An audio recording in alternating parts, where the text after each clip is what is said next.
আসসালামু আলাইকুম। সর্বশেষ আন্তর্জাতিক সংবাদে সবাইকে স্বাগতম। আপনাদের সাথে আছে আমি রাহাত হোসেন। প্রথমেই জানিয়ে দিব আমাদের হাতে থাকা সর্বশেষ আপডেটগুলো। ইসলামী প্রজাতন্ত্র ইরানের উপর নিষেধাজ্ঞার বন্যা বইয়ে দিবেন মার্কিন প্রেসিডেন্ট ডোনাল্ড ট্রাম্প, থাকছে এ সম্পর্কে বিস্তারিত। ফ্রান্সের সঙ্গে সম্পর্ক ছিন্নের বিষয়টি বিবেচনা করছে পাকিস্তান, এমন মন্তব্য করল সংসদ স্পিকার। জেনারেল সোলাইমানির খুনিদের বিচার হবে, এমন মন্তব্য করল ইরানের বিচার বিভাগের প্রধান। প্রেসিডেন্ট ট্রাম্প জঘন্যতম, তবে বাইডেনের প্রতিও আস্থা রাখা যায় না, এমন মন্তব্য করল হামাস নেতা। তুরস্ক আরও বেশি গ্যাস কিনতে চায় ইরানের উপমন্ত্রী। সর্বশেষ জানিয়ে দিব ক্ষমতার পর স্ত্রীকেও হারাতে যাচ্ছে ডোনাল্ড ট্রাম্প, ডেইলি মেইলের চাঞ্চল্যকর তথ্য। প্রিয় দর্শক, এতক্ষণ শুনছিলেন সংবাদ শিরোনাম, এখন বিস্তারিত। ইরানের উপর নিষেধাজ্ঞার বন্যা বইয়ে দিবেন মার্কিন প্রেসিডেন্ট ডোনাল্ড ট্রাম্প। প্রিয় দর্শক, এ সম্পর্কে আপনার মতামত কমেন্ট বক্সে জানিয়ে দিন। আর যদি ভিডিওটি ভালো লাগে অবশ্যই একটি লাইক দিন এবং শেয়ার করে বিশ্ববাসীকে জানিয়ে দিন। প্রেসিডেন্ট ডোনাল্ড ট্রাম্পের নেতৃত্বাধীন বিদায়ী মার্কিন প্রশাসন ইসলামী প্রজাতন্ত্র ইরানের বিরুদ্ধে ব্যাপক ভিত্তিক নিষেধাজ্ঞা আরোপের পরিকল্পনা নিয়েছে।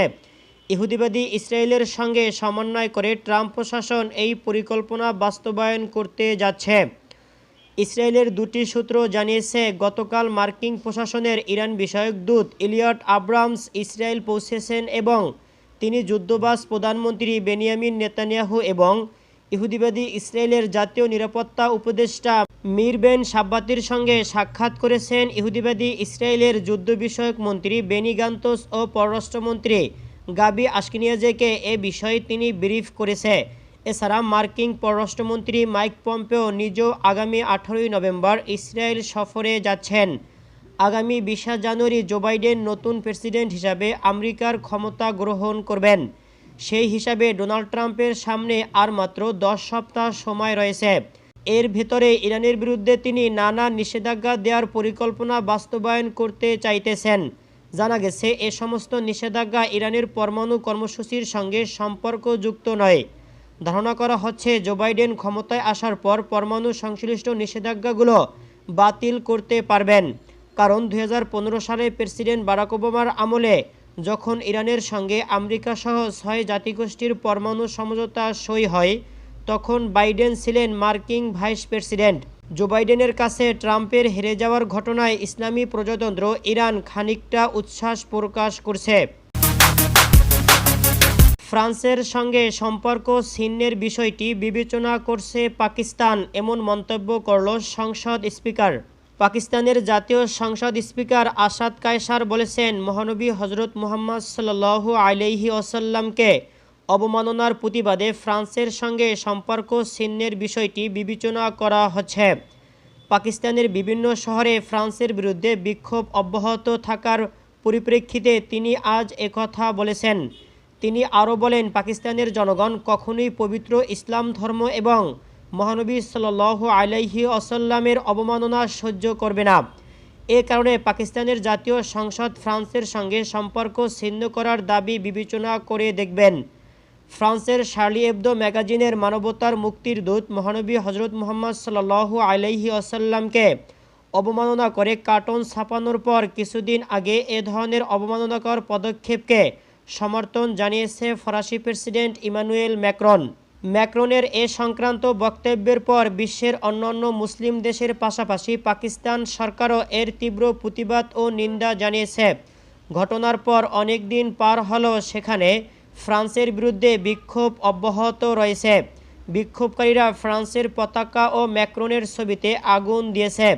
তারা অবিলম্বে ফ্রান্সের সঙ্গে সম্পর্ক ছিন্ন করতে সরকারের প্রতি আহ্বান জানিয়েছে। জেনারেল সোলাইমানির খুনিদের বিচার হবে, এমন মন্তব্য করল ইরানের বিচার বিভাগের প্রধান। ইসলামী প্রজাতন্ত্র ইরানের বিচার বিভাগের প্রধান ইব্রাহিম রাইসি বলেছেন, অবশ্যই জেনারেল কাসেম সোলাইমানির খুনিদের বিচার করা হবে। তিনি আজ মার্কিন নির্বাচনে জেনারেল সোলাইমানি আত্মস্বীকৃত খুনি ডোনাল্ড ট্রাম্পের পরাজয় প্রসঙ্গে মন্তব্য করতে গিয়ে একথা বলেছেন। রাইসি বলেন, ডোনাল্ড ট্রাম্প হচ্ছেন একজন সন্ত্রাসী। তিনি বিশ্বব্যাপী সন্ত্রাসবাদীদের পৃষ্ঠপোষক। সন্ত্রাসবাদ মোকাবেলার মহানায়ক জেনারেল সোলাইমানির হত্যার সঙ্গেও জড়িত। মার্কিন নির্বাচনে এই সন্ত্রাসীর পরাজয় ঘটেছে এবং তাকে হোয়াইট হাউস থেকে ছুঁড়ে ফেলা হচ্ছে। চলতি বছরের 3 জানুয়ারি ইরাকের বাগদাদ বিমানবন্দরের পাশে মার্কিন ড্রোন হামলায় শাহাদত বরণ করেন ইরানের আইআরজিসির কুদস ফোর্সের প্রধান লেফটেন্যান্ট জেনারেল কাসেম সুলেইমানি।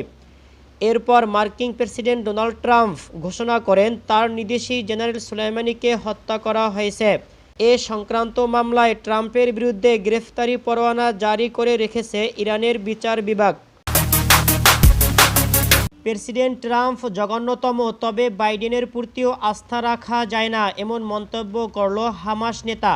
ফিলিস্তিনের ইসলামী প্রতিরোধ আন্দোলন হামাসের প্রভাবশালী নেতা ইসমাইল রিদওয়ান বলেছেন, মার্কিন যুক্তরাষ্ট্রের বিদায়ী ট্রাম্প সরকার ফিলিস্তিনি ইস্যুতে জঘন্যতম আচরণ করেছে। তবে ফিলিস্তিনিরা নির্বাচিত প্রেসিডেন্ট জো বাইডেনের বিষয়েও খুব একটা আশাবাদী নন। এর কারণ হলো মার্কিন যুক্তরাষ্ট্রের সব সরকারের পররাষ্ট্র নীতি হচ্ছে দখলদার ইহুদিবাদী ইসরায়েলের প্রতি সমর্থন ও সহযোগিতা দেয়া। তিনি আরও বলেছেন, ফিলিস্তিনিদেরকে নিজেদের শক্তি সমর্থন বাড়াতে হবে এবং জাতীয় ঐক্য জোরদার করতে হবে যাতে তারা সব ধরনের হুমকি ও সংকট মোকাবেলা করতে সক্ষম হয়। ফিলিস্তিনিদেরকে ট্রাম্প সরকারের আমলের ষড়যন্ত্র, ডিল অব দ্য সেঞ্চুরি, ভূমি দখল এবং দখলদার ইসরায়েলের সঙ্গে বিভিন্ন দেশের সম্পর্ক স্বাভাবিকরণের প্রক্রিয়া ঠেকাতে ঐক্যবদ্ধভাবে কাজ করতে হবে বলে তিনি জানিয়েছেন। ইসমাইল রিদওয়ান আরও বলেছেন, প্রেসিডেন্ট হিসাবে ট্রাম্পের ক্ষমতা শেষ হতে চলছে। তিনি ফিলিস্তিনি ইস্যুতে সবচেয়ে খারাপ আচরণের রেকর্ড সৃষ্টি করলেন। ফিলিস্তিনি এই নেতা ইহুদিবাদী ইসরায়েলের দখলদারিত্ব ও আগ্রাসী নীতির প্রতি সমর্থন বন্ধ করতে আমেরিকার প্রতি আবারও আহ্বান জানান। তুরস্ক আরও বেশি গ্যাস কিনতে চায় ইরানের উপমন্ত্রী। ইসলামী প্রজাতন্ত্র ইরান থেকে আরও বেশি গ্যাস আমদানি করতে চায় তুরস্ক। ইরানের উপ তেলমন্ত্রী হামাস মুমতাইজি তুরজাবি আজ একথা জানিয়েছেন। তিনি আরও বলেছেন, তুরস্কের সঙ্গে 25 বছর মেয়াদী একটি গ্যাস রপ্তানি চুক্তি রয়েছে। এই চুক্তির আওতায় তুরস্কে প্রতি বছর 1000 ঘনমিটার গ্যাস রপ্তানি করা হচ্ছে। সম্প্রতি তুরস্ক আরও বেশি গ্যাস কিনতে চেয়ে আবেদন জানিয়েছে। এ বিষয়ে এখনও আলোচনা চলছে। অন্যান্য প্রতিবেশী দেশে গ্যাস রপ্তানির প্রসঙ্গে তিনি বলেন, আজারবাইজানের নাকসিবা প্রদেশে প্রতিদিন প্রায় 10 লাখ ঘনমিটার গ্যাস সরবরাহ করা হয়। আজারবাইজানের নাকসিবা প্রদেশের সঙ্গে সেদেশের মূল ভূখণ্ডের স্থল সীমা নেই। এক্ষেত্রে ইরান সহযোগিতা করে থাকে। ইরান প্রতিবেশী ইরাকেও দৈনিক 2.5 কোটি থেকে 3.5 কোটি ঘনমিটার গ্যাস রপ্তানি করে বলে জানিয়েছে উপ তেলমন্ত্রী। ঋতুভেদে গ্যাস রপ্তানির পরিমাণ ওঠানামা করে। ইরান প্রতিবেশী দেশগুলোতে বিদ্যুৎ রপ্তানি করে থাকে। মার্কিন যুক্তরাষ্ট্র এক্ষেত্রেও ইরানের সঙ্গে সহযোগিতা বন্ধ করতে প্রতিবেশী দেশগুলোর প্রতি চাপ সৃষ্টি করে যাচ্ছে। ক্ষমতার পর স্ত্রীকেও হারাতে যাচ্ছেন ট্রাম্প, ডেইলি মেইলের চাঞ্চল্যকর তথ্য। মার্কিন প্রেসিডেন্ট নির্বাচনে পরাজয়ের পর এবার ডোনাল্ড ট্রাম্প তার স্ত্রীকেও হারাতে চলছেন বলে চাঞ্চল্যকর তথ্য দিয়েছে ব্রিটিশ পত্রিকা ডেইলি মেইল। প্রেসিডেন্ট ট্রাম্পের সাবেক রাজনৈতিক সহকারী ওমারোসা নিউম্যানের বরাত দিয়ে দৈনিকটি জানিয়েছে, এই দাম্পত্যের 15 বছরের দাম্পত্য জীবন শেষ হয়ে গেছে এবং মেলানিয়া ট্রাম্প তার স্বামীর ক্ষমতা হস্তান্তর পর্যন্ত সময়ের জন্য প্রতিটি ক্ষণ গণনা করছেন যাতে তিনি তাকে ডিভোর্স দিতে পারেন। ওমারোসা দাবি করছে, ট্রাম্প ক্ষমতায় থাকা অবস্থায় যদি মেলানিয়া তাকে ছেড়ে যেতেন তাহলে ক্ষমতার অপব্যবহার করে ট্রাম্প তাকে যে কোনো উপায়ে শাস্তি দিতে পারতেন। এর আগে মেলানিয়া ট্রাম্প একবার বলেছিলেন, 2016 সালে ট্রাম্পের নির্বাচনে জয়লাভের খবর শুনে তিনি কান্নায় ভেঙে পড়েছিলেন এবং তিনি কখনো আশা করেননি ট্রাম্প নির্বাচনে জয়লাভ করবেন।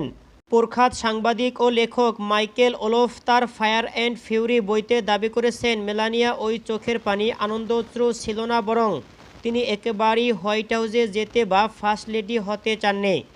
ট্রাম্প হোয়াইট হাউসে যাওয়ার পর এই দাম্পত্যের সন্তান ব্যারনের স্কুলের বার্ষিক পরীক্ষা শেষ করার অজুহাতে 5 মাস পর মেলানিয়া নিউ ইয়র্ক থেকে ওয়াশিংটন যান। কিন্তু মেলানিয়ার সাবেক সিনিয়র উপদেষ্টা স্টেফানি ওলফ দাবি করেছেন ওই সময়টাতে তিনি বিবাহ বিচ্ছেদের পরবর্তী সমঝোতা নিয়ে ট্রাম্পের সঙ্গে দিন দরবার করেছিলেন এবং ব্যারন যাতে ট্রাম্পের সম্পদের সমান উত্তরাধিকার হতে পারে সেটি নিয়েও আইনি লড়াই চালাচ্ছিলেন। ওলফ আরও দাবি করেছেন ট্রাম্পের সঙ্গে মেলানিয়ার বিবাহ শুরু থেকেই ছিল লেনদেনমূলক এবং হোয়াইট হাউসে তার আলাদা বেডরুম থাকবেন। গত 4 বছরে জনসম্মুখে ট্রাম্প মেলানিয়া সম্পর্কে শীতলতার ইঙ্গিত পাওয়া গেছে, কিন্তু 50 বছর বয়সী মেলানিয়া দাবি করতেন স্বামীর সঙ্গে তার চমৎকার সম্পর্ক রয়েছে এবং 74 বছর বয়সী ট্রাম্প দাবি করতেন স্ত্রীর সঙ্গে তার কখনো বাদানুবাদ হয়নি। ট্রাম্পের সঙ্গে বিবাহ পূর্ববর্তী এক সমঝোতার কারণে তার দ্বিতীয় স্ত্রী মার্লা মার্পে ট্রাম্পের সমালোচনা করে কোনো বই লিখতে বা কোনো সাক্ষাৎকার দিতে পারেনি। আইনজীবী ক্রিস্টিয়ান প্রাইভেট মনে করছেন ট্রাম্পের তৃতীয় স্ত্রী মেলানিয়া হয়তো একই রকম বাধ্যবাধকতার কারণে প্রকাশ্যে মুখ খুলতে পারছেন না।